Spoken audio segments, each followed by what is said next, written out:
Hi friends, welcome to our channel. இன்றைக்கி என்ன dish பார்க்க போகிறோம்னா சேனைக்கிழங்கு பஜ்ஜி தாங்க பார்க்க போகிறோம். அதுக்கு வந்து நம்ம சேனைக்கிழங்குல இந்த மாதிரி பஜ்ஜி மாதிரி சீவி எடுத்து வச்சுருக்கோம். கடலை மாவு 1 கப், உப்பு தேவையான அளவு, மஞ்சள் தூள் 1 டீஸ்பூன், மிளகாய்த்தூள் 3/4 டீஸ்பூன், ஜீரகம், பெருங்காயத்தூளுங்க. இப்போ வந்து நம்ம மாவை கலக்கிக்கலாம். இப்போ நம்ம கடலை மாவு ஆட் பண்ணிக்கலாம். கொஞ்சமாக மஞ்சள் தூள், உப்பு, சீரகம், மிளகாய்த்தூள், பெருங்காயத்தூள். இப்போ மாவை நம்ம ஒரு வாட்டி நல்லா கலந்து விட்டுக்கலாம்.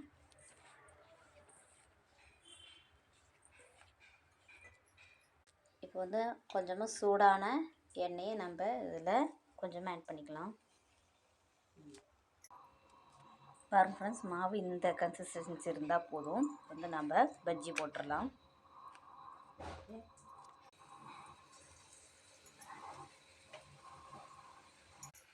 பாருங்க ஃப்ரெண்ட்ஸ், மெதுவாக ஓனா அப்படியே திருப்பி போட்டுக்கலாம்.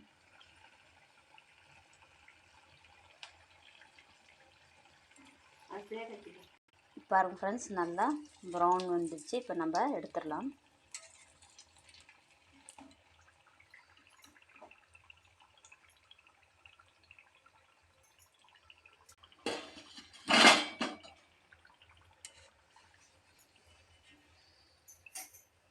பாருங்க ஃப்ரெண்ட்ஸ், நம்ம பஜ்ஜிலாம் போட்டு எடுத்துட்டோம். இப்போ வந்து மேலே கிறிஸ்பியாகவும் உள்ளார சாஃப்டாகவும் இருக்குங்க. நம்ம வந்து வாழைக்காய் பஜ்ஜி, கத்திரிக்காய் பஜ்ஜி, ஆனியன் பஜ்ஜி, உருளைக்கிழங்கு பஜ்ஜி, எத்தனையோ விதமான பஜ்ஜிக்கு நம்ம சாப்பிட்ருக்கோம். இது வந்து புதுமையான நம்ம சேனைக்கிழங்கு பஜ்ஜி, வெரி ஹெல்த்தி. நீங்களும் குழந்தைங்களுக்கு செஞ்சு கொடுங்க.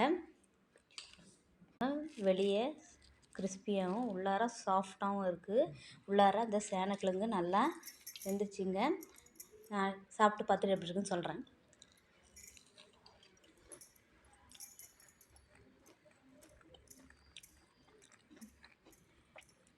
சூப்பராக அல்டிமேட்டாக இருக்குங்க. இது வந்து சேனைக்கிழங்குல தான் இந்த பஜ்ஜி செஞ்சாங்கன்னு யாருமே நம்பவே மாட்டாங்க. அப்படி ஒரு டேஸ்ட்டாக இருக்குது, கிறிஸ்பியாக இருக்குது, உள்ளார சாஃப்டாக இருக்குங்க. நீங்களும் இந்த டிஷ் செஞ்சு பார்த்துட்டு எப்படி இருக்குன்னு கமெண்ட்ஸ் பண்ணுங்கள். இந்த வீடியோ பிடிச்சிருந்தால் லைக் பண்ணுங்கள், ஷேர் பண்ணுங்கள், சப்ஸ்கிரைப் பண்ணிக்கோங்க. நன்றி, வணக்கம்.